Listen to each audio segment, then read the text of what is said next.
রাসূল সাল্লাল্লাহু আলাইহি ওয়াসাল্লাম হযরত আবু হুরায়রাকে বললেন, আবু হুরায়রা, আমাদের রাষ্ট্রীয় যে কোষাগার আছে এই কোষাগারের দায়িত্বে চাবি তোমার হাতে দিলাম, তুমি এটা দেখে রাখবা। তা আবু হুরায়রা বলে যে আমি এই ঘরের রাষ্ট্রীয় মালামালগুলি খাদ্য যেখানে থাকে এটা চাবি নিয়ে আমি রাত্রে পাহারা দিই। রাত যখন গভীর হয়ে গেলে দেখি একটা চোর আসছে। চোর আসার পরে আমি তো চোরকে দেখা মাত্রই বেঁধে ফেললাম। চোর আমাকে বলল, ভাই আমাকে ছেড়ে দাও, আমি খুব অভাবী মানুষ, বাচ্চাদের কিনে অভাবী ছিলাম, এই জন্য আসছিলাম, আমারে বাইরে রেখে তোমার লাভ কি, আমারে ছেড়ে দাও, আমি আর আসবো না, আমি আর। তা আবু হুরায়রা দয়াদ্র মানুষ, নরম মনের মানুষ, উনিও গরিব ছিলেন, এই জন্য ফেটের কষ্ট কি উনি ভালো করে বুঝতেন। উনি বললেন তার অভাবের কথা শুনে আমি তাকে ছেড়ে দিয়েছি।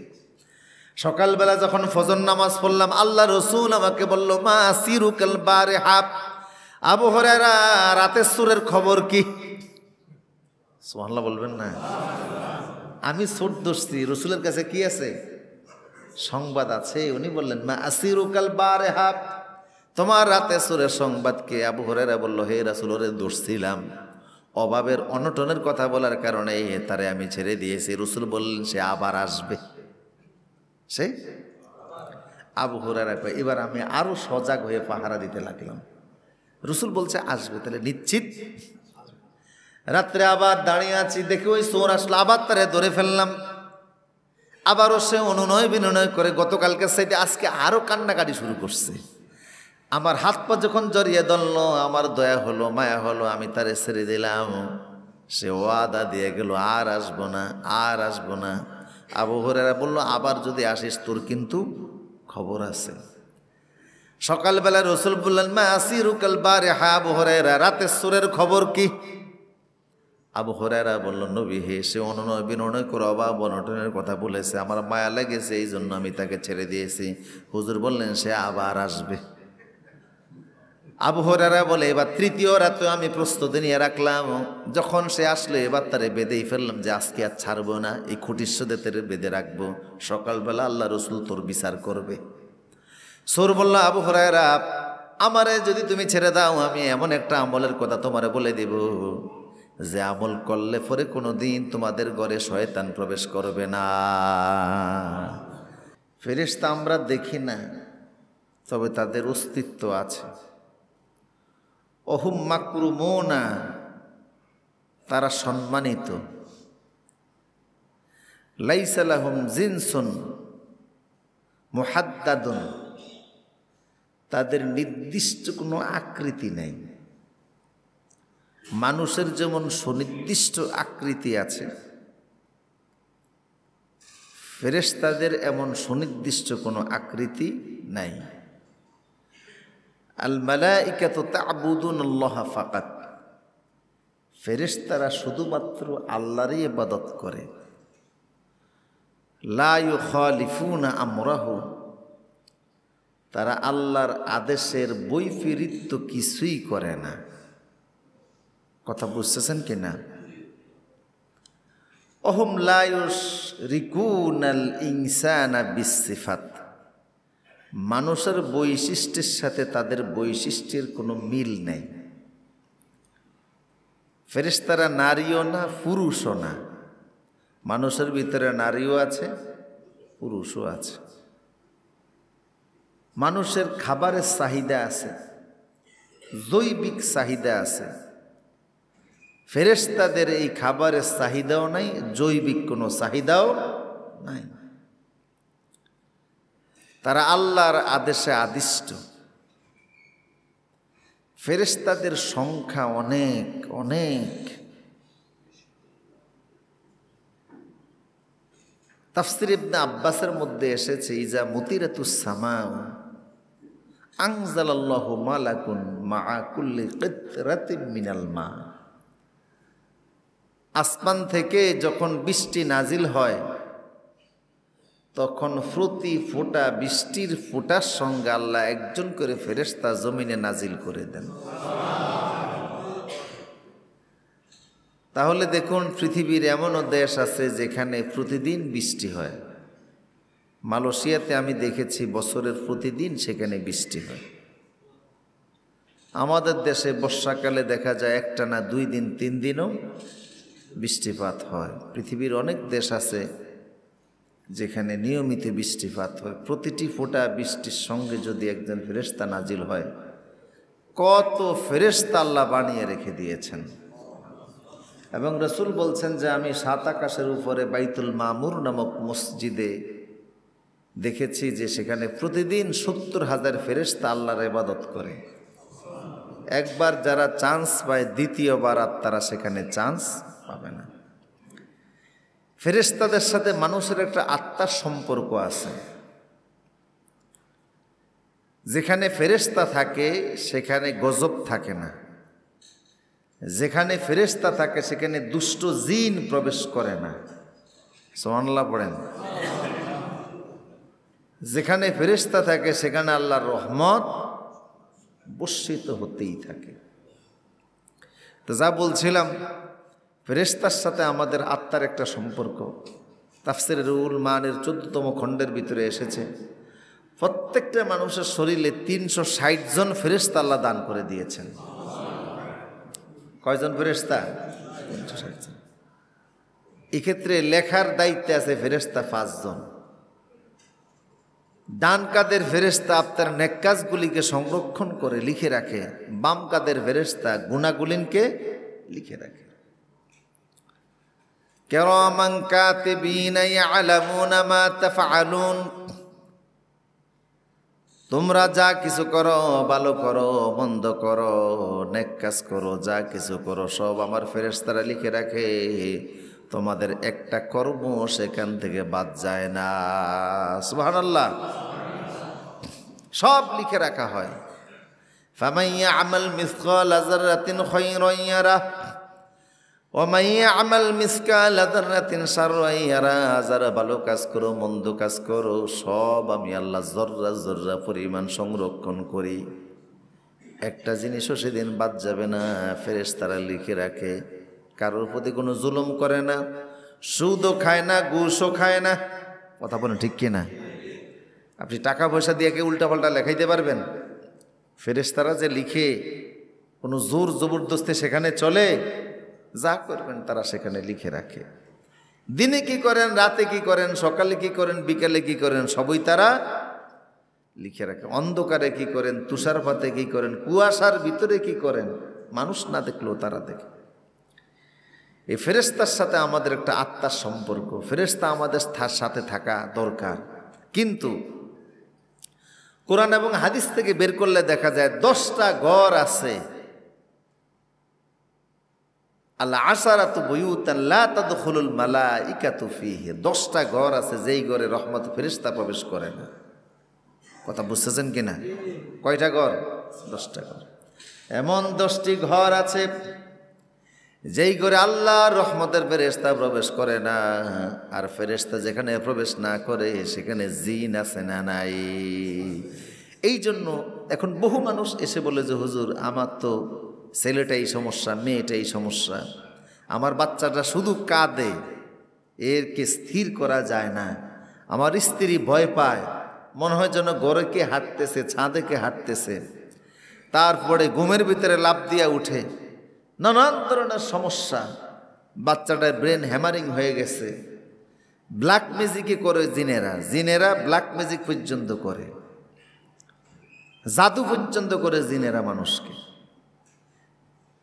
এরপরে দেখা যায় উদর ভর্তি করে খায়। আপনি দেখলেন আপনার ছেলে খাচ্ছে, ফ্যাট ভরে খাচ্ছে, 7 জনের খাবার খাইতেছে, কিন্তু তার ফ্যাট ভরতেছে না। আসলে সাথে কি খাইতেছে? জিন খাচ্ছে। যেই ঘরে ফেরেশতা থাকে না সেটা জিনের ভাষা, জিনের ঘর। এ থেকে বাঁচার জন্য এখন ফেরেশতা কেন ঘরে প্রবেশ করে না সেটা তো আগে জানার দরকার। 10টি ঘরের ভিতরে আল্লাহর রহমতি ফেরেশতা প্রবেশ করে না। 1 নাম্বার হলো লা আল বাইতুল্লাযী ফীহি কালবুন লা তাদখুলুল মালাইকাতু ফীহি কালবুন। রাসূল সাল্লাল্লাহু আলাইহি সাল্লাম বলেছেন, যেই ঘরে কুকুর থাকে সেই ঘরে ফেরেশতা প্রবেশ করে না। কি থাকে? কুকুর যারা রাখে, কুকুরকে যারা লালন পালন করে, খুব শখ করে কুকুর রাখছে ঘরের ভিতরে। কথা বুঝতেছেন না? কিরে ভাই ঘরে কুকুর রাখলা কেন? কয় কোরআনে তো কুকুরের কথা আছে, কালবুহুম বাসিতুন যিরাআইহি বিল ওয়াসিদ, সূরা কাহাফের ভিতরে আছে। আসহাবে কাহাফের সদস্যরা তারা যখন ওই গুহার ভিতরে ঘুমাচ্ছিল তখন একটা কুকুর গেটম্যান হিসেবে তাদেরকে পাহারা দিয়েছে। কুকুর মানুষের অনেক ভক্ত হয়, প্রাণীদের ভিতরে সবচেয়ে বেশি মানুষের ভক্ত হয় কে? কুকুর। কারণ এর সাথে সৃষ্টিগত একটা সম্পর্ক মানুষের সাথে আছে। আদম আলাইহিস সালামকে যখন আল্লাহ পাক সৃষ্টি করলেন তখন ফেরেশতারা গেছে দেখার জন্য আদমকে, আল্লাহর নতুন খলিফা, ইন্নী জাইলুন ফিল আরদে খলিফা। তখন শয়তানও গিয়েছিল, তখন তো আর সে শয়তান না, সে মুআল্লিমুল মালাইকা। তো সে গিয়ে আদমের এই প্রতিকৃতির এই ছবিটা দেখে, আদমের এই মাটির দেহটা দেখে কেমন জানি তার ঘৃণা লাগলো, থুতু নিক্ষেপ করছে। ওই থুতু গিয়ে আদমের নাভির এখানে পড়ছে, তখন নাভি ছিল না। তা আল্লাহ পাক বললেন যে এইটা আদমের এই নাভির এই জায়গাটা, এটাকে তুলে ফেলো। তো জিব্রাইল এটা তুলে ফেলছে। থুতু তুলতে গিয়ে কিছু মাটিও তো উঠছে। জিব্রাইল বলল আল্লাহ কি করবো? আল্লাহ বলবেন এটা দিয়ে কুকুর বানাই ফেলো। কুকুর এই জন্য মানুষের ভক্ত, যেহেতু আদমের দেহের মাটি তার শরীরে আছে। আর কুকুর এই জন্য নাফাক, যেহেতু শয়তানের থুতু আছে। কুকুর এই জন্য রাত জাগে, যেহেতু ফেরেশতা জিব্রাইলের হাতে আল্লাহ তারে তৈরি করছেন। তো কুকুর নাফাক। আল্লাহ রাসূল বলছেন যে ব্যক্তি শখের বশবর্তী হয়ে কুকুর লালন পালন করে, মান আমসাকা কালবান, শখের বশবর্তী হয়ে কুকুরকে লালন পালন করে, প্রতিদিন তার আমলনামা থেকে 2 ক্যারাত মানে 120 রাকাত নফল নামাজ পড়া সওয়াব কেটে ফেলে দেওয়া হবে। কথা বুঝতেছেন না? ফরজিত তো পড়ে না, নফল কাটবে আর কি, বুঝেন না কথা? কি পড়ে না? আল্লাহ রাসূল বলছেন ইজা ওয়ালাগাল কালবু ফি আনিয়াতিন ফাকতাসিল 7 মারাত, কুকুর যখন কোনো পাত্রের ভিতরে মুখ দেয় তখন তোমরা সেই পাত্রটাকে 7 বার ধৌত করো। কয়বার? আর 1 বার মাটি দ্বারা তোমরা এটাকে রগড়াইও। আজকের বিজ্ঞান দেখলো কেয়ালেমন detergent powder, fast wash, wheel powder, হাজারো জিনিস দ্বারা কুকুরের লালা মিশ্রিত পাত্রটাকে ধৌত করলে তার লালা যায় না, কিন্তু মাটি দ্বারা 1 বার ধৌত করলে তার মুখের লালাটা চলে যায়। এখন রাসূল 7 বারের কথা কেন বললেন? দেখা গেল যে মাটি দিয়া 1 বার রগড়াইলেন, কিন্তু একেবারেই পুরাটা যায় না। আবার ধৌত করলেন তখনও কিছু থেকে যায়, আবার ধৌত করলেন তখনও কিছু থেকে যায়। এইরকম 7 বার পানি দিয়া 1 বার মাটি দিয়া করলে পরে 8ম বারে 100% জীবাণু চলে যায়। রাসূলের এই হাদিসের উপর গবেষণা করে মার্কিন একজন বড় বিজ্ঞানী কালেমা পড়ে মুসলমান হয়ে গেছে।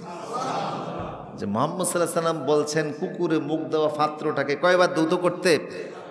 7 বার ধৌত করতে, 1 বার মাটি দিয়া রগড়াইতে। আমার প্রিয় সুধী, কুকুর যেই ঘরে থাকে সেখানে কি প্রবেশ করে না? এরপরে রাসূল সাল্লাল্লাহু আলাইহি সাল্লাম বললেন লা তাদখুলুল মালাইকাতু বাইতান ফিহি সূরাতুন, দ্বিতীয় ওই ঘরে আল্লাহর রহমতের ফেরেশতা প্রবেশ করে না যেই ঘরের ভিতরে ছবি থাকে। মানুষ প্রিয় মানুষের ছবি রাখে, বাবার ছবি, মার ছবি রাখে না? এরকম কথা কোন না আছে না নাই? নেতার ছবি, আবার রসুলের মেরাজের ছবি রাখছে সে। ওই রসুল বোরাকের ছবি, এই যে এই বোরাকের সরে আল্লাহ রসুল মেরাজে গেছে। তুমি বোরাক দেখছো কি? তোমার দাদাও তো দেখে নাই। কথা বলা ঠিক কিনা? কই পাইছে এগুলি? এরপরে ছবি কয় এটা আব্দুল কাদের জিলানী রহমাতুল্লাহ আলাইহি ছবি। আরে বেটা ওই সময় তো ক্যামেরাই আবিষ্কার হয় নাই, ঠিক কিনা বলেন? ক্যামেরা ছিল না, তুমি এটা পাইলে কোথায়? বানিয়ে ছবি একটা বানিয়ে দিয়ে দিয়েছে, মানুষ ঘরে ঘরে নিয়ে রাখতেছে। আমার প্রিয় সুদীপ, রাসূল সাল্লাল্লাহু আলাইহি সাল্লাম বলেছেন মানুষ এবং প্রাণীর ছবি ঘরে রাখা, বলেন না, মানুষ এবং প্রাণীর ছবি ঘরে রাখা। অন্য যে কোনো ছবি আপনি রাখেন, আকাশের ছবি, বাগানের ছবি, নদীর ছবি, তারপরে সাগরের ছবি, যে কোনো সেতুর ছবি, যে কোনো বিল্ডিংয়ের ছবি, কথা বুঝতেছেন কি না? ফাঁক কত আছে। শুধুমাত্র পৃথিবীর যে কোনো জিনিসের ছবি আপনি বানাইতেও পারেন, আঁকতেও পারেন, এটা দিয়ে ব্যবসাও করতে পারেন, বাণিজ্যও করতে পারেন, প্রিন্টিংও করতে পারেন, সব করতে পারেন, শুধুমাত্র কয়টা জিনিস ছাড়া, মানুষ আর প্রাণী। বলেন মানুষ আর, বুঝেন না মনে হয় আপনারা কথা, মানুষ আর প্রাণী ছাড়া আর যে কোনো ছবি বানাতে কোনো দোষ নাই। বুঝতেছেন আপনারা? এখন বলেন এই দুইটা জিনিস ছাড়া আল্লাহ সৃষ্টিতে আর কি কোনো জিনিসের অভাব আছে? কত দৃশ্য আছে, আকাশের ছবি আছে, হ্যাঁ, কত ধরনের আকাশের ছবি মানুষ তৈরি করে, সাগরের আছে, নদীর আছে, পাহাড়ের আছে, গাছগাছালির আছে, কত আছে। শুধুমাত্র দু ধরনের ছবি করে রাখতে নিষেধ, একটা মানুষ আর একটা হলো প্রাণীর ছবি। এই দুই জাতীয় ছবি যদি কারোর ঘরে দেখে সেখানে রহমতের ফেরেশতা প্রবেশ করে না। আর ফেরেশতা যেখানে থাকে না সেখানে কি আসে? কথা বলেন কি আসে? 3 নম্বর রাসূল সাল্লাল্লাহু আলাইহি ওয়াসাল্লাম বললেন, লা তাদখুলুল মালাইকাতু বাইতান ফিহি জারসুন, যেই ঘরের ভিতরে ঘণ্টা ধ্বনি আছে, ঘণ্টা ধ্বনি বুঝেন আপনারা? এই যে নূপুর পয়ের না, নূপুর, অনেকে বাচ্চাদেরকে শখ করে নূপুর কিনে দেয়। কথা বুঝতেছে না? কি কিনে দেয়? নূপুর কিনে দেয়। এই নূপুরের আওয়াজ, ঘণ্টা ধ্বনির আওয়াজ যেই ঘরের ভিতরে থাকে সেখানে ফেরেশতা প্রবেশ করে না। বাচ্চাদেরকে জাতীয় নূপুর কিনে দিবেন না, এগুলি রাখবেন না ঘরে। আমার প্রিয় সুদীপ, 4 নাম্বার আল্লাহ রাসূল বললেন, লা তাদখুলুল মালাইকাতু বাইতান ফিহি যুনুবুন, যেই ঘরে নাফাকি থাকে, স্যাঁতস্যাঁতে পরিবেশ থাকে, বাচ্চারা পেশাব করে কিন্তু পানি দ্বারা এটাকে পরিষ্কার করে না, জায়গায় জায়গায় পেশাব করে রাখে, পরিষ্কার পরিচ্ছন্ন করে না, ওয়াশরুম ব্যবহার করার পরে পানি দ্বারা এটাকে পরিষ্কার করে না, পেশাবের গন্ধ থাকে, নাফাক অবস্থায় থাকে, ওই ঘরে আল্লাহর রহমতের ফেরেশতা প্রবেশ করে না। এই জন্য ওই সমস্ত ঘরের ভিতরে জিনের উপদ্রব আছে না নাই? দেখবেন বাচ্চাগুলি শুকিয়ে যাচ্ছে, কি হয়েছে? কোনো কারণ নাই। বাচ্চা খাবার খাচ্ছে না, কি হয়েছে? কোনো কারণ নাই। ডাক্তার দেখাচ্ছেন, ডাক্তারের চিকিৎসার কোনো কাজ হচ্ছে না। মূলত সেখানে কি প্রবেশ করছে? দুষ্ট জিন প্রবেশ করেছে, আপনি তো টের পাচ্ছেন না। স্যাঁতস্যাঁতে পেশাবের পরিবেশ থাকলে সেখানে ফেরেশতা প্রবেশ করে না। কথা বুঝতেছেন কিনা? 5 নাম্বার, আল বাইতুল্লাযী ফিহি তামাসিল, আল বাইতুল্লাযী লা তাদখুলুল মালাইকাতু ফিহি তামাসিল, যে সমস্ত ঘরের ভিতরে তামাসিল আছে ওই সমস্ত ঘরে ফেরেশতা প্রবেশ করে না। তামাসিল মানে হলো যেই সমস্ত ঘরের ভিতরে মূর্তি আছে, এমন মূর্তি যেই সমস্ত মূর্তিগুলিনের ইবাদত করা হয়। কথা বলেন, এমন মূর্তি আছে না নাই? দেখবেন পূজার সময় মূর্তি বিক্রি করে। আপনি গেলেন কক্সবাজার, বিভিন্ন জায়গায় ঘরে সাজানোর জন্য মূর্তি নিয়ে আসলেন, মাটির তৈরি, পিতলের তৈরি, নানান ধরনের মূর্তি ঘরের ভিতরে রেখে দিলেন। এই সমস্ত যে সমস্ত মূর্তির ইবাদত করা হয়, পূজা অর্চনা করা হয়, এই জাতীয় মূর্তিগুলি যদি কারোর ঘরে থাকে সেখানে আল্লাহর ফেরেশতা প্রবেশ করে না। ফেরেশতা যেখানে না থাকে জিনের উপদ্রব সেখানে আসে না নাই? আমার প্রিয় সুদীপ, 6 নম্বর রাসূল সাল্লাল্লাহু আলাইহি ওয়াসাল্লাম বললেন, আল বাইতুল্লাযী লা তাকরাউল কুরআন, যেই ঘরে কোরআনে কারীমকে তেলাওয়াত করা হয় না, যেই ঘরে কোরআন পড়া হয় না, যেই ঘরের ভিতরে আল্লাহর কোরআন তেলাওয়াত করা হয় না, সেই ঘরে ফেরেশতা প্রবেশ করে না। কাল বাইতুল খারব, এটা হলো একটা শূন্য ঘর যেখানে ফেরেশতা আসে না। সাপ বিচ্ছু যেমন কোনো মানুষ বসবাস না করলে সাপ বিচ্ছু বসবাস করে যেমন ঘরে, তোমার ঘরটা সেই রকম জিনের একটা ঘর। কারণ যেই ঘরে কোরআন পড়া হয় সেই ঘরে ফেরেশতা আসে, যেই ঘরে কোরআন পড়া হয় না সেই ঘরে জিনেরা আসে। ফেরেশতা শুধু আসে না। এক সাহাবী বললেন, হে রাসূল, আমার ছেলে কোরআন পড়তেছিল আর আমি দেখতেছিলাম যে আসমান থেকে একটা খাজিনা, রহমতের একটা সামিয়ানা আমার একেবারে ঘরের নিচ পর্যন্ত চলে আসছে। তেলাওয়াত বন্ধ হয়ে গেলে আবার এটা উপরে উঠে যায়। রাসূল বলেন, তোমার ছেলে তেলাওয়াত করতো, তাইলে তোমরা দেখতে পাইতা যে কি নামতেছে। সুবহানাল্লাহ পড়েন, সুবহানাল্লাহ। আসমান থেকে বৃষ্টির মতো রহমতগুলি নাজিল হতে থাকে। আমার প্রিয় সুদীপ, রসুল সাল্লাল্লাহু হযরত আবু হুরায়রাকে বললেন, আবু হুরায়রা, আমাদের রাষ্ট্রীয় যে কোষাগার আছে এই কোষাগারের দায়িত্বে চাবি তোমার হাতে দিলাম, তুমি এটা দেখে রাখবা। তা আবু হুরায়রা বলে যে আমি এই ঘরের রাষ্ট্রীয় মালামালগুলি খাদ্য যেখানে থাকে এটা চাবি নিয়ে আমি রাত্রে পাহারা দিই। রাত যখন গভীর হয়ে গেলে দেখি একটা চোর আসছে। চোর আসার পরে আমি তো চোরকে দেখা মাত্রই বেঁধে ফেললাম। চোর আমাকে বলল, ভাই আমাকে ছেড়ে দাও, আমি খুব অভাবী মানুষ, বাচ্চাদের কিনে অভাবী ছিলাম, এই জন্য আসছিলাম, আমারে বাইরে রেখে তোমার লাভ কি, আমারে ছেড়ে দাও, আমি আর আসবো না, আমি আর। তা আবু হুরায়রা দয়াদ্র মানুষ, নরম মনের মানুষ, উনিও গরিব ছিলেন, এই জন্য পেটের কষ্ট কি উনি ভালো করে বুঝতেন। উনি বললেন তার অভাবের কথা শুনে আমি তাকে ছেড়ে দিয়েছি। সকালবেলা যখন ফজর নামাজ পড়লাম, আল্লাহ রসুল আমাকে বলল, মা সিরুকাল বারিহা, আবু হুরায়রা রাতের সুরের খবর কি? সুবহানাল্লাহ বলবেন না? আমি ছোট দোষী, রসুলের কাছে কি আছে? সংবাদ আছে। উনি বললেন, মা আসিরুকাল বারিহা, তোমার রাতে সুরের সংবাদ কে? আবু হুরায়রা বলল, হে রাসূল, ওরে দোষ ছিলাম, অভাবের অনটনের কথা বলার কারণে তারে আমি ছেড়ে দিয়েছি। রসুল বললেন, সে আবার আসবে। সে আবু হুরায়রা কয়, এবার আমি আরো সজাগ হয়ে পাহারা দিতে লাগলাম। রসুল বলছে আসবে, তাহলে নিশ্চিত। রাত্রে আবার দাঁড়িয়ে আছি, দেখে ওই চোর আসলো, আবার তারে ধরে ফেললাম। আবারও সে অনুনয় বিনয় করে গতকালকে সাইডে আজকে আরো কান্নাকাটি শুরু করছে। আমার হাত পা যখন জড়িয়ে ধরল, আমার দয়া হলো, মায়া হলো, আমি তারে ছেড়ে দিলাম। সে ওয়াদা দিয়ে গেল, আর আসবো না, আর আসবো না। আবু হুরায়রা বলল, আবার যদি আসিস তোর কিন্তু খবর আছে। সকালবেলা রসুল বললেন, মা আসিরুকাল বারিহা, আবু হুরায়রা রাতের সুরের খবর কি?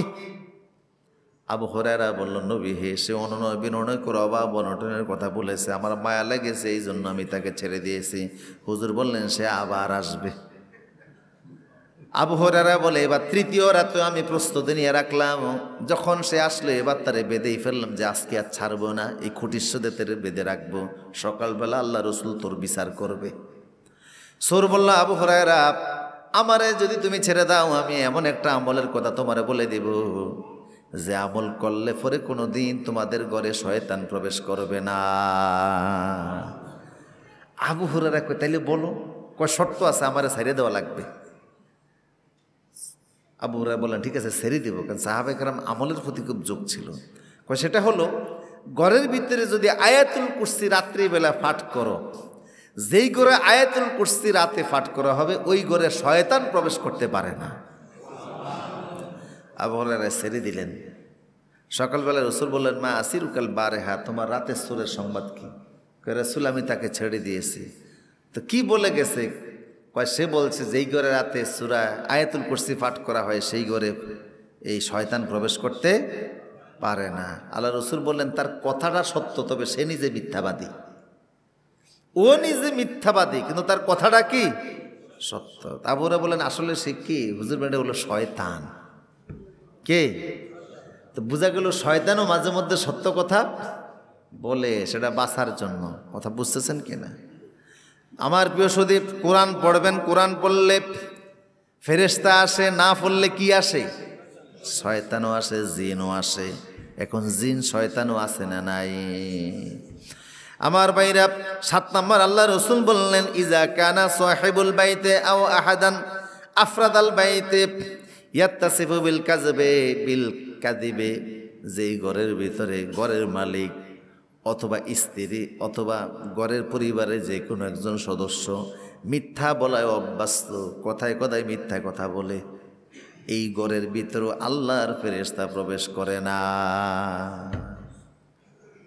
বাবা ব্যবসা করে, প্রত্যেক কথায় মিথ্যা বলতেছে, স্ত্রী মিথ্যা বলা অভ্যাস হয়ে গেছে, এটা যে একটা গুনাহ, মিথ্যা বলা অভ্যাস হয়ে গেছে। যে ঘরের অধিবাসীরা সবাই না হলেও একজন হলেও ওই ঘরের ভিতরে ফেরেশতা আসে না। কেন? কারণ মিথ্যার একটা দুর্গন্ধ আছে, ওই দুর্গন্ধ ফেরেশতা সহ্য করতে পারে না, এই জন্য তারা ওই ঘরে প্রবেশ করে না। কথা বুঝতেছেন কি না? দুর্গন্ধের কারণে বারবার পাওনাদার আসতেছে। ছোট্ট ছেলেরে বলে দিছে, বাবা তুই যে দরজা খুলে বলে দিয়ে আব্বা ঘরে নাই। ছেলে যে দরজা খুলে কয়, আব্বাই কইছে, বলতাম আব্বাই ঘরে নাই। মুসিবত। মিথ্যা আমরা নিজেরাও বলি, বাচ্চাদেরকেও তালিম দেই। আব্দুল কাদের জিলানী রহমতুল্লাহ আলাইহি ডাকাতের কবলে পড়ে গেলেন। ডাকাতেরা সবার মাল কুড়িয়ে নিল। আব্দুল কাদের জিলানী তখন যাচ্ছেন পার্শ্ববর্তী এলাকায় এলমে দ্বীন শিক্ষার জন্য। ছোট্ট মানুষ, ওনার কাছে কিছু আছে বইলা ডাকাতের কাছে মনে হয় নাই, এই জন্য তারা ওনার শরীর তল্লাশিও করে নাই। কিন্তু মাঝে ওনারে কোমরের বেল্ট পরাইছে, ওই বেল্টের ভিতরে স্বর্ণের ছাদি ঢুকাইয়া দিছে, লেখাপড়ার খরচ। একজন ডাকাত কৌতূহল বশবর্তী জিজ্ঞেস করলো, তোমার কাছে কিছু আছে নাকি? উনি বললেন যে হ্যাঁ আছে। কোথায় আছে? এই বেল্টের ভিতরে আছে, স্বর্ণের কিছু চাঁদি আছে। ডাকাতের সর্দারের কাছে নিয়ে গেল। বাচ্চা বলে ওর কাছে স্বর্ণের চাঁদি আছে, এর কাছে তো আছে বলে কিছু মনে হয় না। আর এই বাচ্চা তো গরিবের ছেলে না, বাবা ছিলেন আল্লাহর ওলি, ওই এলাকার ইমাম, সম্ভ্রান্ত পরিবার, সাইয়্যিদ বংশের মানুষ, পারিবারিকভাবে সম্পদশালী, দামি সম্পদ পাওয়া গেল তার মধ্যে। সর্দার বলল, আমরা তো তোমারে দেহ তল্লাশি করি নাই, শুধু জিজ্ঞেস করছি কিছু আছে নাকি। তুমি তো মিথ্যা বললেও পারতে যে নাই, আমরা তল্লাশিও করতাম না, তোমার সম্পদটা বেঁচে যাইতো। কই যে না, আমি কি করে এটা বলে, আমার মা যখন বাড়ি থেকে আমার এলমে দ্বীন শিক্ষার জন্য পাঠাচ্ছিল, মা বলছে বাবা জীবনে যতই বিপদ আপদ আসুক কখনো মিথ্যা বলতে যাবা না। সর্দারের ভিতরে একটা নাড়া দিয়া উঠলো যে বলে কি, এই বাচ্চাটা মায়ের আদেশে, মায়ের কথায় সে মিথ্যা বলতে চায় না, নিশ্চিত বিপদ। সবার হাত পা বেঁধে আমরা সব মালামাল নিয়ে নিলাম, আর ছেলেটা স্বেচ্ছায় তার সম্পদ চলে যাচ্ছে, এরপরে সে সত্য ছাড়ল না। তার ভিতরে একটা পরিবর্তন হয়ে গেল। তওবা করে ডাকাতের সর্দার সহ সবাই খাঁটি মুমিন আল্লাহওয়ালা হয়ে গেছে। আমার প্রিয় সুদীপ, এই জন্য যেই ঘরের ভিতরে মিথ্যা বলা হয় সেই ঘরে কি আসে না? ফেরেশতা না আসলে সেখানে জিন আসে। ৮ নম্বর, ইজা বাতাদিল মারআতু মুহাজারাতুল লিফরাশি যাওজিহা মুদ্দাতুন তাওয়িলা লা তাদখুলুল মালায়েকাতু বাইতান। যেই ঘরে স্বামী স্ত্রী আছে, স্ত্রীর অযৌক্তিক কারণে স্বামীর সাথে রাগ কইরা ঘরের ভিতরে বিছানা আলাদা করে শুয়ে আছে, দীর্ঘ সময় যদি এই অবস্থায় থাকে, সেই ঘরে ফেরেশতা আসে না। অযৌক্তিক কারণে স্ত্রী স্বামীর সাথে রাগ কইরা বিছানা আলাদা করে আছে, দীর্ঘ সময় আলাদা। আল্লাহ রাসূল বলছেন যে ইজা মাতাতিল মারআতু ওয়া যাওজুহা আনহা রাদিন ফাদাখালাল জান্নাহ। কোন স্ত্রী যদি মারা যায় আর স্বামী যদি তার প্রতি সন্তুষ্ট থাকে, আল্লাহ স্ত্রীকে জান্নাত দান করে দিবেন। স্ত্রী যদি স্বামীর থেকে বিছানা আলাদা করে রাখে, কথা যদি না বলে, অবহেলা করে, তাহলে ওই ঘরে কি আসে না? স্বামীকে স্ত্রীর জন্য এমনটি করা হলো কেন? এর কারণ আছে। স্বামীর নেক আমল পর্যন্ত স্ত্রী নিজে বাদ পায়। এক হাদিসে আছে, আসমা বিনতে জারিয়া রাদিয়াল্লাহু তাআলা থেকে বর্ণনা, উনি আল্লাহ রসুলের কাছে এসে বলছিলেন, হে রাসূল, আসমা বিনতে ইয়াজিদ রাদিয়াল্লাহু তাআলা, হে রাসূল, আমরা নারীরা ঘরে থাকি, স্বামীদের ঘর পাহারা দেই, বাচ্চা কাচ্চা লালন পালন করি, ঘর পরিষ্কার পরিচ্ছন্ন রাখি, স্বামীদের রান্নাবান্না করি, কিন্তু আমাদের স্বামীরা জানাজার নামাজে গিয়ে শরিক হয়, অনেক সওয়াব পায়, ঈদের নামাজ পড়ে অনেক সওয়াব পায়, জুমার নামাজ পড়ে অনেক সওয়াব পায়, জেহাদের ময়দানে যায় অনেক সওয়াব পায়, হজ করে উমরা করে অনেক সওয়াব পায়। আমরা ঘরে থাকার কারণে, পারিবারিক জীবন যাপনে আমরা সময় দেওয়ার কারণে বাহিরের এই রুগী দেখা, জুমা পড়া, জানাজা পড়া, এই জাতীয় সওয়াবে শরিক হতে পারি না। তো স্বামীরা তো আমাদের থেকে অনেক আগে গেল। আল্লাহ রসুল বললেন, দেখো, তুমি যদি তোমার স্বামীর সন্তুষ্টি কামনা করো, স্বামীর মতের অনুসরণ করো, স্বামীরে খুশি রাখো, তাহলে স্বামী ঈদের নামাজ পড়ে, জুমার নামাজ পড়ে, রুগী দেখে যত সওয়াব পাবে, সমপরিমাণ সওয়াব আল্লাহ তোমার আমল নামায় দিয়ে দিবে। এখন সেই স্বামী থেকে আলাদা থাকলে এটা আর ফেরেশতা সেখানে আসে না, যার কারণে তুমি হজের সওয়াব নিলা ঘরে বসে থেকে, যার সমপরিমাণ রুগী দেখার সওয়াব নিলা, জুমা পড়ার সওয়াব নিলা, তার সাথে তোমার এই দূরত্ব, ফেরেশতা আসবে না। কথাকে বুঝে আসছে আমার প্রিয় সুদীপ? এরপরে আল মালাইকাতু লা তাদখুলু আলা কাতিল আরহাম। যেই ঘরে, ওই ঘরের ভিতরে ৮ নাম্বার, ওই ঘরের ভিতরে রহমতের ফেরেশতা প্রবেশ করে না, যেই ঘরের ভিতরে মানুষেরা আত্মীয়তার সম্পর্ক নষ্ট করে রাখে, আত্মীয়দের সাথে যোগাযোগ রাখে না, আত্মীয়দের সাথে সুসম্পর্ক বজায় রাখে না, টাকা পয়সা হয়ে গেছে, এখন গরিব আত্মীয় স্বজন আর চিনে না। এরকম আছে না কিছু মানুষ? এদের বিয়ে শাদিতে পর্যন্ত গরিব আত্মীয় স্বজনকে তারা দাওয়াত দেয় না, যারা স্ট্যাটাস বজায় রেখে আসতে পারবে না। আপন ভাই গরিব, ভগ্নিপতি গরিব, সমাজে পরিচয় দিলে ওনার একটু ফেস্টিসে আঘাত লাগবে, এই জন্য পরিচয় দিতে চায় না। আত্মীয়তা সম্পর্ক ছিন্ন করে আছে, হাজার কোটি টাকার মালিক হোক না কেন এই ঘরে আল্লাহর ফেরেশতা আসতে পারে না। আর আত্মীয়তা সম্পর্ক বজায় রেখে যদি সে স্বাভাবিক জীবন যাপনও করে, আসমানের ফেরেশতারা রহমতের বাড়িদারা নিয়ে 24 ঘন্টায় তার কাছে হাজির থাকবে। খুব কঠিন এক জিনিস, রেহেমের সম্পর্কের বিষয়টা খুবই কঠিন জিনিস। সম্পদ তো আল্লাহর দেওয়া নেয়ামত, তোমার বুদ্ধি, ব্রেন, বিবেক, বিবেচনা দিয়ে এগুলি অর্জন করা যায় না। এখন তোমার কাছে আছে, একসময় আল্লাহ তোমার অসল বানিয়ে দিতে পারে। রিজিক আল্লাহ টান দিলে হাজারো চেষ্টা করলে আর এটা, আর রিজিক সবসময় সমান্তরালভাবে আসে না, সবসময় আসে না, স্বাভাবিকভাবে সবসময় আসে না। সম্পদকে আল্লাহ মানুষের এক হাত থেকে আরেক হাতে নেন, আরেক হাত থেকে আরেক হাতে নেন। আবার আল্লাহ যখন টান দেন তখন দেখা যায় যে ফালিয়ে বাঁচানোর জন্য সুযোগ থাকে না, ইঁদুরের গর্ত খুঁজেও পালানো যায় না। আমার প্রিয় সুধী, এই জন্য আত্মীয়দের সাথে সম্পর্ক বজায় রাখা। শেষ, লা তাদখুলুল মালাইকাতু বাইতান ফীহি জিলদু নামরিন, যেই ঘরের ভিতরে হরিণের চামড়া রাখে, বাঘের চামড়া, হরিণের চামড়া ঘরের ভিতরে ঝুলিয়ে রাখছে। কথা বলেন, এরকম আছে না নাই? আমি বিভিন্ন কিছু এলাকায় দেখছি গরুর শিং এগুলি ঘরের সামনে ঝুলিয়ে রাখছে। গরুর শিং, গরুর বড় বড় শিং, এটাকে গরুর মাথাটা বাজার থেকে কিনে নিয়ে গোশতটা করে এটাকে শুকাইয়া এটা ঝুলিয়ে রেখে দিয়েছে। হরিণের চামড়া, বাঘের চামড়া ঘরের ভিতরে ঝুলিয়ে রেখে দিয়েছে। অনেকে সাজিয়ে রাখছে গ্লাসের ভিতরে, খুব সুন্দর দৃশ্য তার কাছে মনে হয়, কিন্তু সেখানে কি প্রবেশ করে না। তার ধারণা যে এইটার মাধ্যমে তার এই মুসিবত দূর হবে, এই ধরনের সে বরকত পাবে, এইটা সে করে রেখে দিয়েছে। ঘর আপনি সাজাবেন, সেই সাজানোর ক্ষেত্রেও যেন সেই জিনিসগুলি যেন ইসলাম বিরোধী না হয়, ফেরেশতা আসে না এমন যেন পরিবেশ সেখানে না হয়। আমার প্রিয় সুধী, এই জন্য এই কাজগুলি করলে ফেরেশতা আসবে না। আপনারা বলতে পারেন তো হুজুর মানুষ তো মরে, ফেরেশতা তো না আসলে মানুষ মরে কিভাবে? আর রহমতের ফেরেশতা আসে না, কিন্তু মৃত্যুর ফেরেশতা তো আসবেই। কথা বুঝতেছেন কি না? এখানে ফেরেশতা আসবে না বলতে কিসের ফেরেশতা? রহমতের ফেরেশতা। রহমতের ফেরেশতা যেখানে থেকে আল্লাহর রহমতও সেখানে থাকে, কারণ রহমতের ফেরেশতা আপনার জন্য দোয়া করতে থাকে। কি করতে থাকে? দোয়া করতে থাকে। আর ফেরেশতা যখন দোয়া করে দেখবেন দোয়া 100% কবুল হয়ে যায়।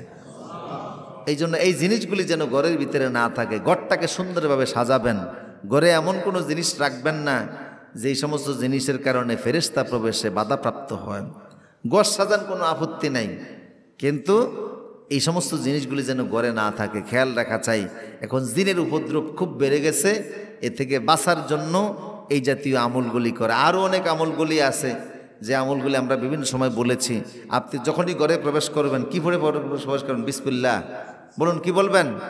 বিসমিল্লাহ। আর প্রবেশের সময় সালাম দিবেন, আসসালামু আলাইকুম রহমতুল্লাহ। ঘরে প্রবেশে স্ত্রী সন্তান যারাই থাকুক সালাম দিয়ে ঘরে প্রবেশ করবেন। এরপরে আবার ঘর থেকে যখন বের হবেন তখনও কি পড়বেন? বিসমিল্লাহে তাওয়াক্কালতু আলাল্লাহ। এগুলি পড়ে পড়ে যাবেন, তাইলে দেখবেন রসুল বলছেন যেই ঘরে মালিক ঘরে প্রবেশের সময় বিসমিল্লাহ পড়ে, খাবার খাওয়ার সময় বিসমিল্লাহ পড়ে, শয়তান বলে আজকে এই খাবারও আমাদের বাগ নাই, এই ঘরে থাকারও জায়গা নাই, কারণ ঘরের মালিক বিসমিল্লাহ বলে আমাদের সকল দরজা বন্ধ করে দিয়েছে। আল্লাহ আমাদের সবাইকে এরকম মুসিবত থেকে বাঁচার তৌফিক দান করুন, আমিন।